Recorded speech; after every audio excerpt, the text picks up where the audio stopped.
Hi welcome back to our channel. இன்னைக்கு தான் first time நம்ம வீடியோ பார்க்குறீங்க அப்படின்னா மறக்காமல் நம்ம சேனலை சப்ஸ்கிரைப் பண்ணிக்கோங்க. இன்னைக்கு சூப்பரான ஒரு பேக்கிங் ரெசிபி தான் பார்க்க போகிறோம். டீ கேக் வீட்லேயே எப்படி பர்ஃபெக்டாக செய்கிறது அப்படின்னு தான் பார்க்க போகிறோம். இது பிகினர்ஸ் கூட ஈஸியாக பண்ணலாம் அண்ட் குவான்டிட்டியும் ஜஸ்ட் 1/2 kg டீ கேக் தான். நம்ம ஹோம் பேக்கராக இருக்கோம், இல்லை இப்போ தான் பிகினராக இருக்கோம் அப்படின்னா சின்ன சின்ன மிஸ்டேக்ஸ் வந்து காமனாக எல்லாரும் பண்ணக்கூடியது தான். ஸோ அந்த மாதிரி மிஸ்டேக்ஸ் பண்ணும்போது ஆனால் கேக்கோட டெக்ஸ்சரும் சரி டேஸ்ட்டும் சரி கம்ப்ளீட்டாக மாறி போயிடும். ஸோ அந்த மாதிரி மிஸ்டேக்ஸ் குட்டி குட்டி மிஸ்டேக்ஸ் தான், பட் அதெல்லாம் எப்படி நம்ம மேஜராக அவாய்ட் பண்ணிவிட்டு எப்படி பர்ஃபெக்டாக பண்ணுறது அப்படின்னு தான் இந்த வீடியோவில் நம்ம பார்க்க போகிறோம். வாங்க ரெசிபிக்குள்ளே போயிடலாம். ஃபர்ஸ்ட் வந்து வேயிங் ஸ்கேல் வந்து ரொம்ப இம்பார்ட்டண்ட். அதே மாதிரி ஃபர்ஸ்ட் ஸ்டெப் நீங்கள் என்ன பண்ணணும் அப்படின்னா மைதாவும் பேக்கிங் பவுடர். இந்த ரெசிபியில் நம்ம பேக்கிங் பவுடர் மட்டும்தான் யூஸ் பண்ண போகிறோம். ஸோ ஃபர்ஸ்ட் அது ரெண்டுத்தையும் மெஷர் பண்ணி எடுத்துட்டு மினிமம் பார்த்தீங்கன்னா 3 times ஆகுது இதை நம்ம ஜலிச்சுக்கணும். கண்டிப்பாக 3 times ஜலிச்சுக்கணுங்க. ஸோ இதை மட்டும் நீங்கள் வந்து ஸ்கிப் பண்ணாதீங்க. இந்த மாதிரி நீங்கள் ஜலிச்சு யூஸ் பண்ணால் மட்டும்தான் கேக் வந்து நல்ல சாஃப்ட் டெக்ஸ்சர் கிடைக்கும். ஸோ கண்டிப்பாக இந்த ஸ்டெப்பை ஸ்கிப் பண்ணிடாதீங்க. மெஷர்மெண்ட் வந்து உள்ள வீடியோவில் நான் கொடுத்துருக்கேன், ஸோ செக் பண்ணிக்கோங்க. நெக்ஸ்ட் வந்து பார்த்தீங்கன்னா எக்ஸ் வந்து 4 எக்கு தேவைப்படும். ஸோ 4 எக்கும் வந்து ஒரு பவுலில் உடைச்சி ஊற்றிட்டு யோக்கை மட்டும் இந்த மாதிரி தனியாக செப்பரேட் பண்ணி எடுத்து வச்சுக்கோங்க. இன்கேஸ் ஏதாவது பை மிஸ்டேக்கோ இல்லை அந்த யோக் உடஞ்சி அந்த எல்லோ வந்து கொஞ்சம் அந்த ஒயிட்டோட மிக்ஸ் ஆயிடுச்சு அப்படின்னா கண்டிப்பாக இந்த எக்கை வந்து நீங்கள் யூஸ் பண்ண முடியாது.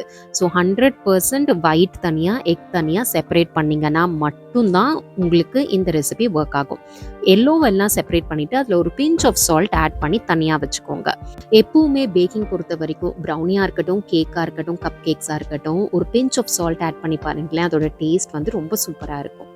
நெக்ஸ்ட் வந்து நம்ம இந்த ஒயிட்டை செப்பரேட் பண்ணோம்ல, அதை வந்து எலக்ட்ரிக் பீட்டர் வச்சு ஒரு ஸ்பீடில் பீட் பண்ணுங்க. ஒரு ஃபியூ மினிட்ஸ் பீட் பண்ணிங்கன்னா, நாட் ஃபியூ மினிட்ஸ், மேபி ஒரு 30 to 40 செகண்ட்ஸ் பீட் பண்ணிங்கன்னா கொஞ்சம் ஃபோமியாக வரும். அந்த ஸ்டேஜ்லேருந்து சுகர் ஆட் பண்ண ஆரம்பிச்சுக்கோங்க. நெக்ஸ்ட் சுகர் பார்த்தீங்கன்னா ஃபைன் சுகராக இருக்கணுங்க. கிறிஸ்டல் வந்து பெருசாக இருக்கக்கூடாது. ஸோ ஃபைன் சுகராக ஆட் பண்ணிக்கோங்க. இன்கேஸ் கொஞ்சம் பெரிய கிறிஸ்டல்ஸாக இருந்தால் மிக்ஸி ஜாரில் ஆட் பண்ணி பொடி பண்ணி ஆட் பண்ணிக்கோங்க. அதே மாதிரி நீங்கள் ஸ்டிஃப் பீக்ஸ் பண்ணும் போது இந்த மாதிரி ஒரு ஸ்பேச்சுலா வச்சு சைடில் இருக்கிறதெல்லாம் எடுத்து விட்டு பண்ணுங்க. அப்போ தான் பர்ஃபெக்டாக வரும். நெக்ஸ்ட் பார்த்தீங்கன்னா நம்ம ஃபோமியாக வர வரைக்கும் தான் 1 ஸ்பீடில் வச்சு நம்ம பீட் பண்ணுவோம். அதுக்கப்புறம் பார்த்தீங்கன்னா 3rd ஸ்பீடில் வச்சு பீட் பண்ணிங்க அப்படின்னா சூப்பராக ஃபாஸ்ட்டாக இந்த ஸ்டிஃப் பீக்ஸ் வந்துடும். இதோட கன்சிஸ்டன்சி பார்த்தீங்கன்னா நீங்கள் பவுல் எடுத்து அப்சைட் டவுன் டர்ன் பண்ணணும். டர்ன் பண்ணும் போது கீழே ஃபால் ஆகக்கூடாதுங்க. அதுதான் பர்ஃபெக்ட் கன்சிஸ்டன்சி. இந்த ஸ்டேஜ்க்கு வந்ததுக்கு அப்புறமா நம்ம செப்பரேட் பண்ணி வச்சிருந்த யோக் ஆட் பண்ணிக்க போகிறோம். கூடவே பார்த்தீங்கன்னா ஆயிலும் ஆட் பண்ணிக்க போகிறோம். ஆயில் வந்து எனி ஃப்ளேவர்லெஸ் ஆயில் ஆட் பண்ணிக்கோங்க. லைக் வெஜிடபிள் ஆயில், இல்லாட்டி ரைஸ் பிராண்ட் ஆயில், இல்லை கோல்ட் வின்னர் ஆயில், இந்த மாதிரி எந்த ஃப்ளேவரும் இல்லாத ஆயிலை ஆட் பண்ணிக்கோங்க. ஆட் பண்ணிவிட்டு அகேன் ஸ்பேச்சுலா வச்சு சைடெல்லாம் எடுத்து விட்டு நல்லா மிக்ஸ் பண்ணிக்கோங்க.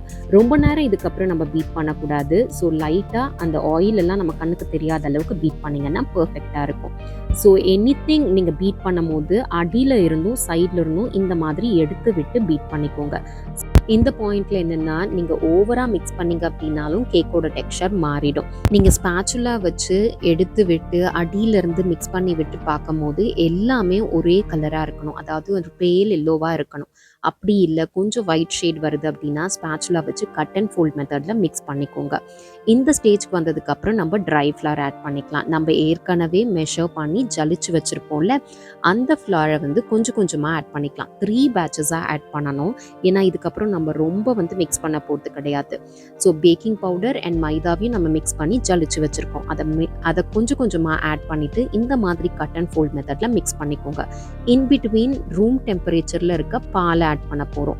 அதுவும் பேட்ச் பை பேட்சஸ். இல்லை ஃபர்ஸ்ட்டு மைதா ஆட் பண்ணிக்கோங்க, கொஞ்சம் மிக்ஸ் பண்ணிவிட்டு தென் பால் கொஞ்சம் ஆட் பண்ணிக்கோங்க. அகெயின் மைதா, அகெயின் பால் கொஞ்சம் ஆட் பண்ணி லம்ஸ் எதுவும் இல்லாத வரைக்கும் கட் அண்ட் ஃபோல்ட் மெத்தடில் மிக்ஸ் பண்ணி எடுத்துக்கோங்க. அதே மாதிரி இன்னொரு மெயின் விஷயம் என்ன அப்படின்னா, நீங்கள் மாவை மிக்ஸ் பண்ணும் போதோ இல்லை ஜலிக்கும் போதோ எந்த மாவும் வேஸ்ட் ஆகாத மாதிரி பார்த்துக்கோங்க. ஏன்னா மெஷர்மெண்ட் வந்து இட்ஸ் வெரி இம்பார்ட்டன்ட். அதனால தான் நம்ம வெயிங் ஸ்கேல் வச்சு மெஷர் பண்ணுறோம், கப் மெஷர்மெண்ட்ஸ் இல்லாமல். கப்பில் மெஷர் பண்ணும்போது சம்டைம்ஸ் அப் அண்ட் டவுன் இருக்கலாம். பட் ஆனால் வெயிங் ஸ்கேலில் இருக்கும் போது பர்ஃபெக்ட் மெஷர்மெண்ட் இருக்கும். ஸோ என்ன ஒரே பாசிபிலிட்டி அப்படின்னா, நம்ம ஜலிக்கும் போது சம்டைம்ஸ் வந்து மாவு வந்து கீழே சிந்திரும், இல்லை கொஞ்சம் ஏதாவது மிஸ் பண்ணிடுவோம். அதெல்லாம் மட்டும் அவாய்ட் பண்ணிக்கோங்க. ஸோ கம்ப்ளீட்டாக இந்த மாதிரி மிக்ஸ் பண்ணதுக்கப்புறமா வெனிலா எக்ஸ்ட்ராக்ட் வந்து 1 டேபிள் ஸ்பூன் போல் ஆட் பண்ணிக்கோங்க. கூடவே பார்த்தீங்கன்னா ஃபியூ ட்ராப்ஸ் லைக் மினிமம் ஒரு 3 drops of pineapple essence add பண்ணிங்கன்னா எக்கோட ஸ்மெல் சுத்தமாக இருக்காது.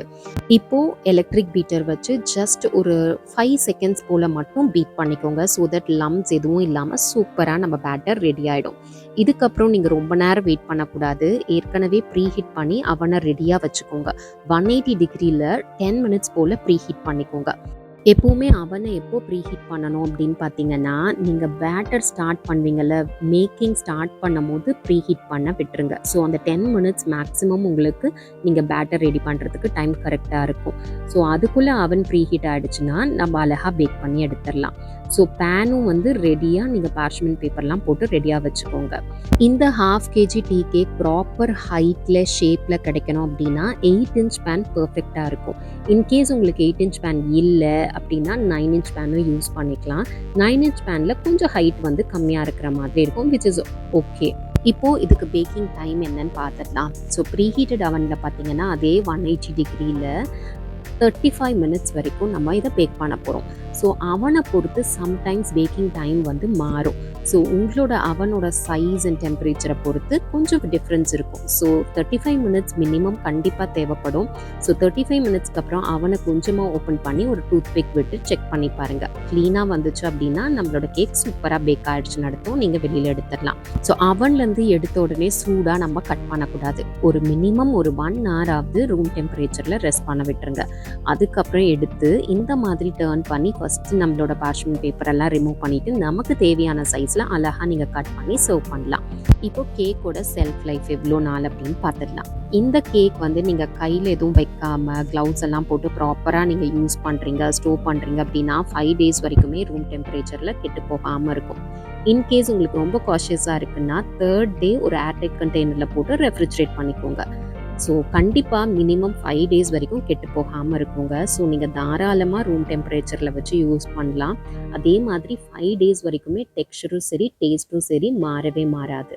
இந்த ரெசிபி நான் இன்ஸ்டாவில் போஸ்ட் பண்ணும்போது நிறைய பேர் என்கிட்ட கேட்ட கொஸ்டின் என்னென்னா, லைக் பைனாப்பிள் எசன்ஸ் இல்லைன்னா ஸ்கிப் பண்ணிடலாமா அப்படின்ட்டு. ஸோ தாராளமாக நீங்கள் ஸ்கிப் பண்ணலாம். பைனாப்பிள் எசன்ஸ் ஆட் பண்ணும் போது என்னென்னா கொஞ்சம் ஃப்ளேவர் வந்து எக்ஸாக்டாக நமக்கு அந்த டீ கடையில் கிடைக்கிற மாதிரியே இருக்கும். அதே மாதிரி எக் ஸ்மெல் கொஞ்சம் கூட ஃபீல் பண்ண மாட்டோம். ஸோ அதுதான் மெயினாக வந்து பைனாப்பிள் எசன்ஸ் ஆட் பண்ணுறதுக்கு காரணம். ஸோ இன்கேஸ் உங்ககிட்ட இல்லை அப்படின்னா தாராளமாக நீங்கள் அதை ஸ்கிப் பண்ணிவிடுங்க.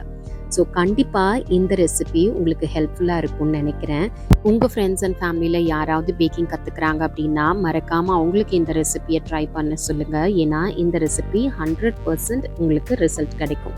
இன்னும் இந்த மாதிரி நிறைய இன்ட்ரெஸ்டிங் ரெசிபிஸ் வேணும் அப்படின்னா மறக்காமல் நம்ம சேனலை சப்ஸ்கிரைப் பண்ணிக்கோங்க. தேங்க்யூ.